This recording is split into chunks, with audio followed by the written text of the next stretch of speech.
Welcome to Into Psycare, aku Clement dan ditemani oleh Kak Astrid, dan kita berdua adalah clinician di Indo Psycare.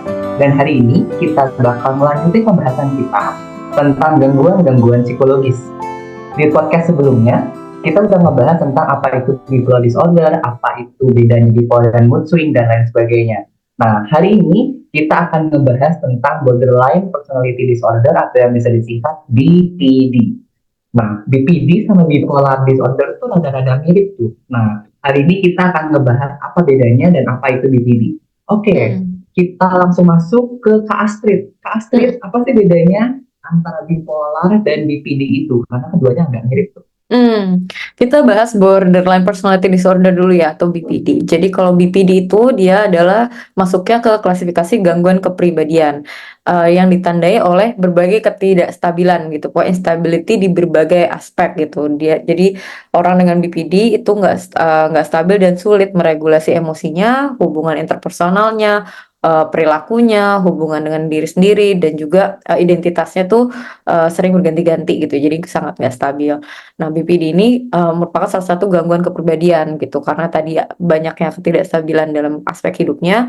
Gangguan-gangguan ini tuh bisa mempengaruhi keberfungsiannya sehari-hari gitu. Jadi misalkan kalau gangguan pada area relasi interpersonalnya atau dengan hubungan dengan orang lain, mereka biasanya takut banget ditinggalkan atau diabaikan. Jadi rejection itu adalah trigger yang cukup intens oleh orang dengan BPD.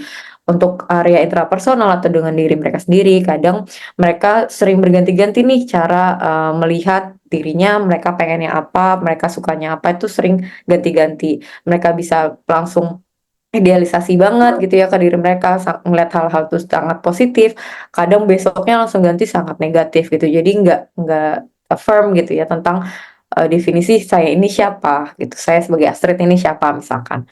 Dan juga ada ketidakstabilan dengan emosinya. Jadi kesulitan meregulasi atau mengendalikan emosinya.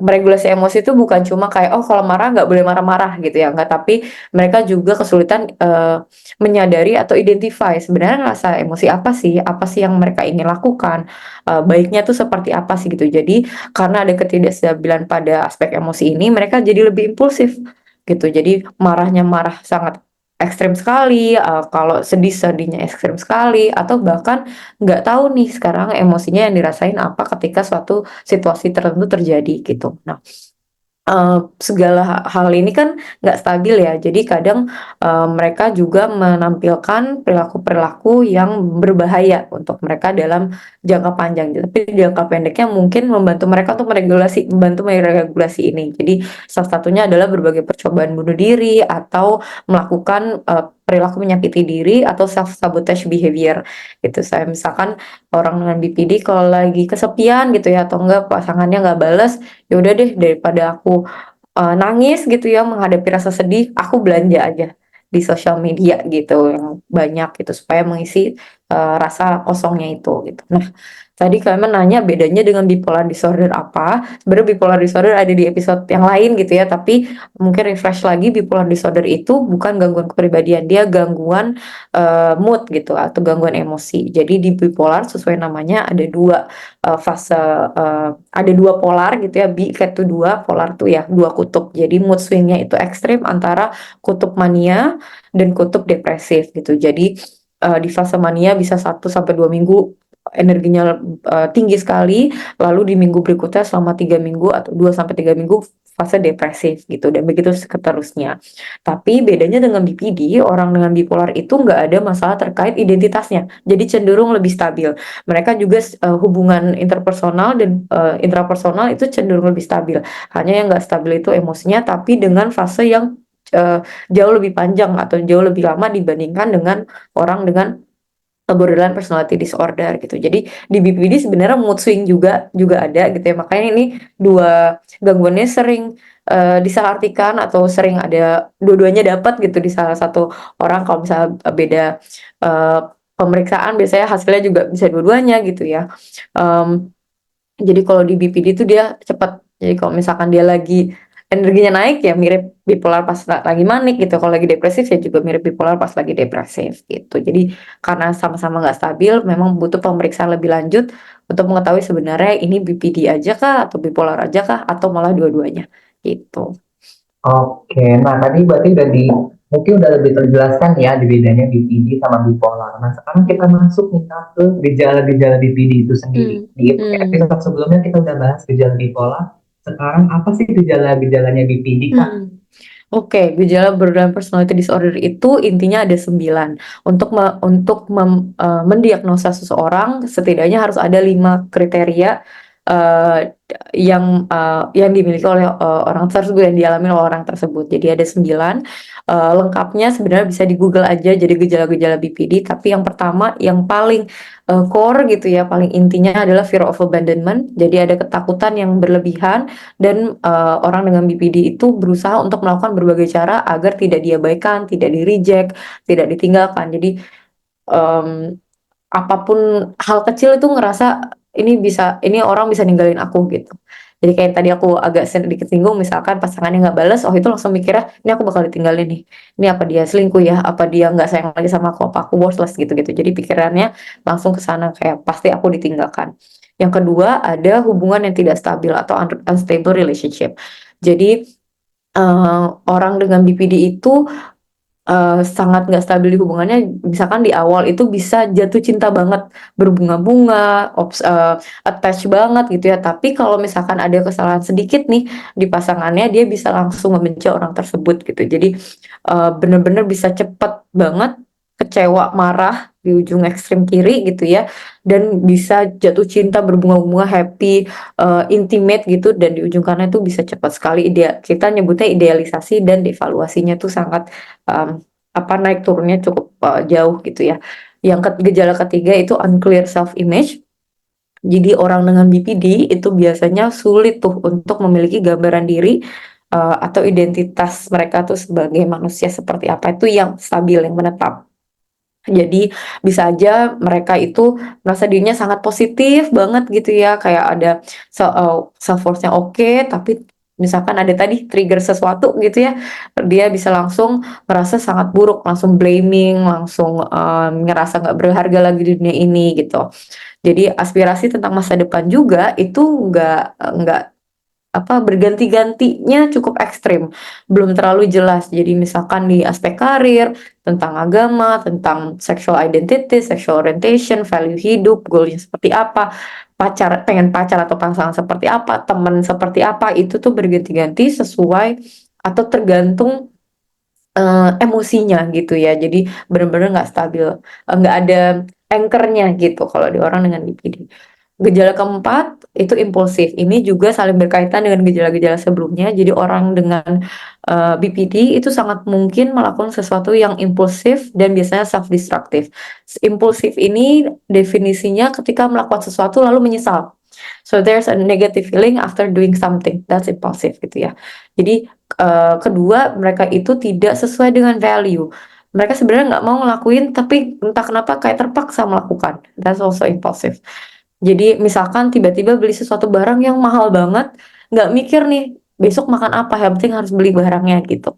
Jadi bisa terlibat hutang yang sangat besar atau impulsif behavior yang lain, misalkan makan terlalu banyak sampai muntah-muntah gitu ya, berkendara nggak aman jadi ngelakuin hal-hal yang berbahaya, atau banyak juga orang dengan BPD itu ada masalah substance use, jadi misalkan adiksi rokok atau adiksi yang lain gitu.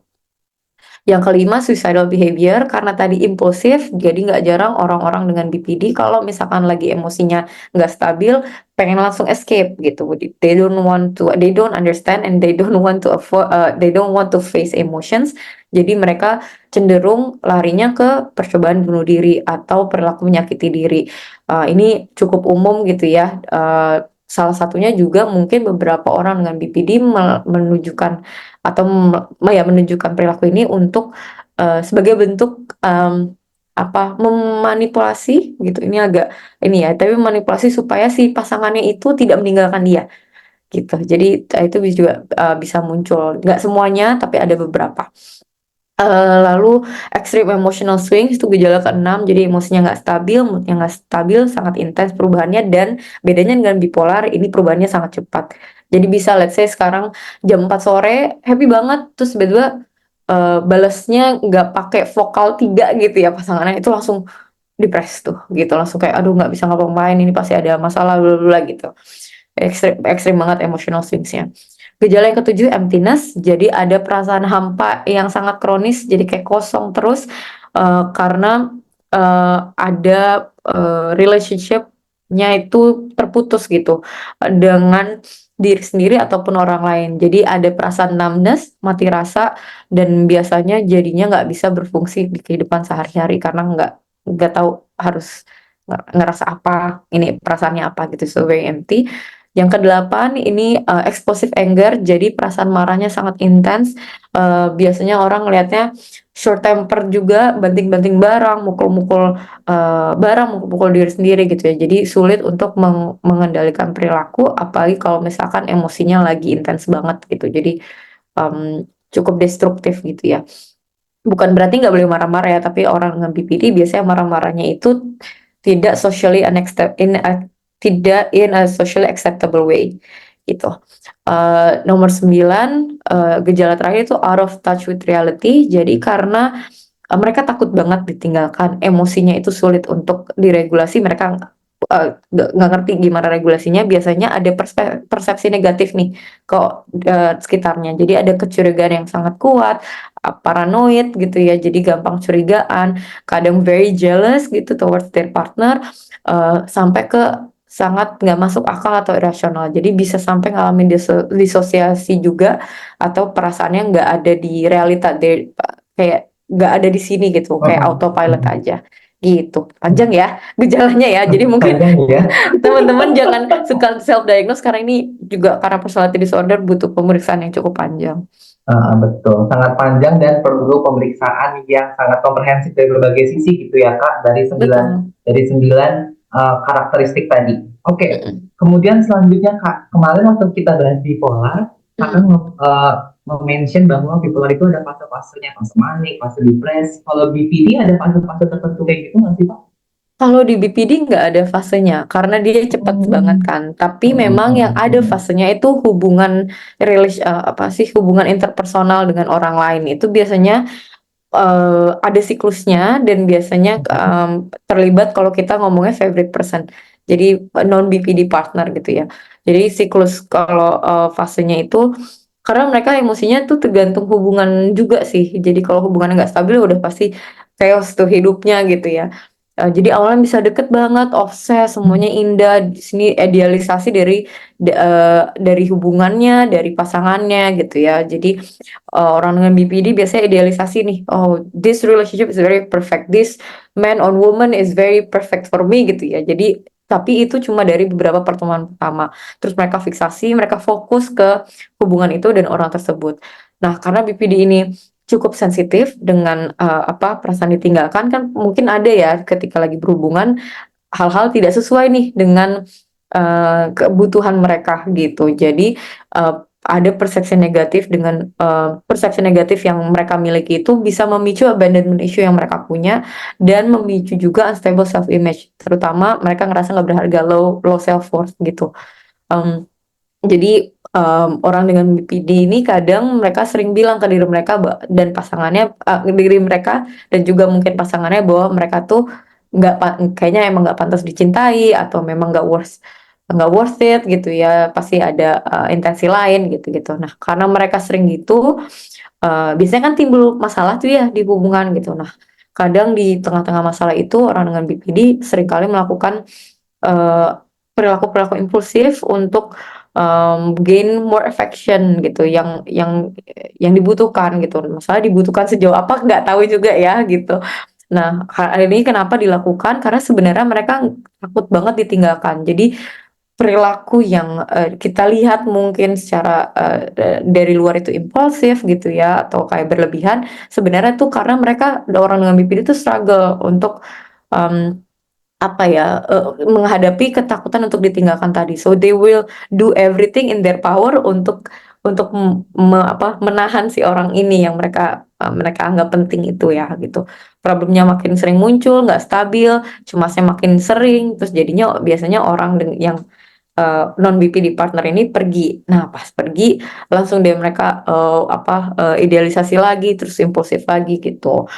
Jadi mood swings-nya cukup severe juga dan ini yang bikin biasanya hubungannya banyak drama dan chaos dan konflik gitu. Itu biasanya Hmm. siklus hubungannya. Itu sih Oke, Lemon. oke. Jadi jawabannya adalah sebenarnya nggak ada fase-fase tertentu kayak di bipolar ya Betul, teman-teman, tapi lebih ke pola-pola tertentu yang muncul di hubungan relasi interpersonal kayak gitu. betul, betul. Oke. Kemudian Kak, ada nggak sih penyebab tertentu dari si BPD ini? Hmm. Penyebab tertentu di semua gangguan psikologis, gangguan mental itu tidak ada penyebab tunggal. Jadi nggak ada nih satu penyebab gitu. Kenapa kamu depresi? Itu termasuk juga penyebab dari BPD. Jadi nggak ada. Tapi memang kita multifaktor gitu ya. Jadi ada juga di situasi yang sama lingkungan yang berbeda, cara persepsinya berbeda, ya menimbulkan gangguan yang berbeda juga gitu. Tapi kalau dari teori biososialnya Marshall Linehan, jadi Marshall Linehan itu yang menciptakan terapi dialectical behavior therapy yang dilihat dari dari bukti-bukti penelitian itu efektif menangani gejala BPD. Itu dia menjelaskan bahwa orang dengan BPD itu memiliki kerentanan biologis dan kerentanan lingkungan. Jadi saling collide gitu ya, saling transaction satu sama lain. Orang dengan BPD kerentanan biologisnya terhadap emosi kayak mereka lebih sensitif, so high sensitivity, high reactivity, dan slow return to baseline. Jadi kita semua sebenarnya punya baseline, baseline dalam artian kita dalam kondisi netral gitu ya. Nah, kalau orang dengan BPD cukup sensitif, jadi kalau ada trigger sensitif sekali, reaktif sekali, itu susah ke bawahnya ke baseline-nya. Nah, jadi ditambah mereka punya kesulitan untuk meregulasi emosi dengan sehat, dengan positif. Nah, udah ada ke tendensi biologis itu tuh masalah di sana, ditambah lagi dengan keadaan lingkungan yang nggak memberikan validasi dan ini biasanya terus-menerus bertahun-tahun. That's why kenapa BPD itu masuknya ke personality disorder karena di ini tuh saling berinteraksi satu sama lain tuh lama gitu jadi siklus. Lingkungan yang nggak memberikan validasi dan rasa aman ngebuat orang dengan BPD itu bingung apa ya yang harusnya aku rasakan, emosinya tuh seperti apa sih untuk mendapatkan apa yang aku butuhkan, pikiran apa ya yang sesuai, gimana ya cara menyampaikannya, perilaku apa yang dianggap oke, karena biasanya lingkungan yang nggak memvalidasi mereka itu bikin mereka ya nggak stabil, kadang kalau nangis dimarahin, tapi kalau nggak nangis juga dimarahin. Jadi sebenarnya harusnya gimana gitu ya. Jadi mereka nggak tahu gimana cara express their emotions gitu. Biasanya lingkungan yang nggak valid ini juga menghukum mereka atau terkadang memperkuat si yang kerentanan biologisnya itu makin intens gitu ya. Karena mungkin mereka didengerin sama lingkungannya kalau udah eksplosif. Itu tuh baru dengerin. Kalau misalkan cuma mama aku sedih misalkan atau kayak papa aku sedih tuh nggak didengerin, tapi kalau banting-banting barang baru didengerin. Mungkin salah satu contohnya seperti itu. Jadi mereka lama-lama eh, punya masalah di berbagai aspek kehidupan yang lain, terus jadinya makin sering ngeinvalidasi diri gitu deh. Makanya muncul 9 gejala tadi. Panjang ya. Panjang banget ya Kak, jadi Sorry, kompleks banget sorry. gitu ya Kak. Iya, Jadi iya. memang kalau bisa aku rangkum gitu ya, BPD itu sangat kompleks gitu ya. Banyak Hmm, hal yang bercampur aduk di dalamnya di masa lalu dan itu makanya hmm, berpengaruh kepada kepribadian dia. Sedangkan hmm, kalau gangguan bipolar itu lebih fokus di gangguan moodnya sehingga mungkin aja kepribadiannya nggak kena apapun gitu ya Kak. hmm, Tapi hmm, sebenarnya dalam pengalaman kakak sendiri itu mungkin akan ada komorbiditas tertentu gitu ya hmm, kak antara hmm. bipolar dan BPD ya. Jadi memang seringkali kita bingung ya antara ini bipolar atau BPD karena eh, apa ya secara surface gitu ya, secara gejala mereka nunjukin gejala mirip-mirip nih karena mood swing gitu ya. Em, Kalau di bipolar kan ada fase mania, fase depresif gitu ya, tapi kalau di BPD ya mungkin lagi unstable mood swing saja gitu. Tapi memang kalau di pengalamanku sih memang bisa muncul dua-duanya, tapi memang treatmentnya treatment yang personality disorder dulu gitu dengan harapan kita maintaining juga ini gimana ya menjelaskannya, kita maintaining juga kestabilan, fase manik dan depresif kalau misalkan memang dia komorbid atau gangguan bipolarnya juga muncul bersama gangguan BPD gitu. Makanya sebenarnya pentingnya pemeriksaan lebih lanjut untuk nggak salah diagnosis dan nggak salah treatment plan gitu. Jadi kalau misalkan dari awal ini bipolar tapi ternyata BPD kan berarti core problemnya nggak ditargetin tuh, dan begitu juga sebaliknya. Oke Kak, mungkin pertanyaan terakhir kayak Kak. Hmm. Pertanyaan terakhir adalah apakah BPD bisa pulih dan biasanya treatmentnya apa Kak? Oke. Ini ada bad news and ada good news gitu ya. Jadi kalau gangguan apa tuh namanya borderline personality disorder itu memang not curable atau tidak bisa disembuhkan. Ini seperti sama juga kayak di episode di bipolar, tidak bisa sembuh tapi ada treatmentnya. Dalam arti treatmentnya ini tuh untuk menjaga bagaimana mereka menghadapi em, ketidakstabilan yang terjadi gitu. Jadi kita lebih cepat ke return to baseline-nya gitu. Jadi kalau orang-orang misalkan punya nih menyadari dia ada gejala BPD, kalau dia pengen treatment yang cepat, yang mudah, biasanya nggak bisa tuh gitu karena 6 bulan sampai setahun gitu untuk treatment BPD. Jadi kalau misalkan oke kita treatment BPD itu bisa dikelola secara efektif, bisa dimonitoring dan akhirnya dikurangi intensitas ekstrimnya. At least nggak ada lagi tuh hal-hal impulsif, udah bisa regulasi emosi dengan lebih baik gitu dan gimana caranya menyampaikan kebutuhan mereka dengan lebih sehat ke orang yang ya target komunikasinya gitu ya. Jadi akhirnya dengan tujuan akhir ya orang dengan BPD bisa menjalani kehidupannya dengan lebih stabil dan lebih fleksibel. Penanganannya kita kalau di Indopsychiatry kita pakai dialectical behavior therapy. Itu terapi ini merupakan salah satu cara untuk nge-treat gejala-gejala BPD gitu. Jadi bukan menyembuhkan BPD, it's very different. Ini untuk menangani atau mengendalikan, menangani lah ya gejala-gejalanya gitu. Nah, kalau di apa dialectical behavior therapy itu ada 4 modul. Jadi kita akan belajar mindfulness, kita akan belajar distress tolerance, kita akan belajar emotion regulation dan interpersonal effectiveness. 4 ini berbagai skill yang diajarkan selama treatment itu bisa membantu mereka untuk menyadari emosinya, bagaimana mereka menerima emosinya dan bagaimana mereka mengekspresikan emosinya sehingga nanti kalau masuk ke yang hubungan romantis ataupun hubungan pertemanan dan segala macam dia bisa identify itu mana yang mereka mau. Jadi identitasnya lebih stabil, yang sesuai value-nya seperti apa dan gimana caranya saying no, saying what they want gitu ya without feeling triggered akan ditinggalkan gitu. Kurang lebih secara ya, garis besar kayak gitu ya. Semoga menjawab. Oke, thank you Kak. Berarti seperti bipolar ya, tidak bisa Mm-mm. sembuh tapi ini bisa sangat dikelola, bisa pulih dan teman-teman bisa bekerja atau bisa hidup dengan lebih baik bersama BPD ini, kayak gitu ya. Betul. Dan treatmentnya adalah DBT, Dialectical Behavior Therapy, dengan 4 skill yang tadi Kak Astrid sebutkan. Oke, hari ini kita sudah berada di penghujung episode kita hari ini gitu Kak Astrid. Mm-mm. Kita udah banyak belajar tentang kita udah belajar banyak tentang apa itu BPD dan treatmentnya seperti apa. Dan pesanku buat teman-teman adalah jika teman-teman merasa sudah mulai ada terganggu dengan keadaan psikis atau mental, segera hubungi profesional mental health, baik itu psikolog ataupun psikiater.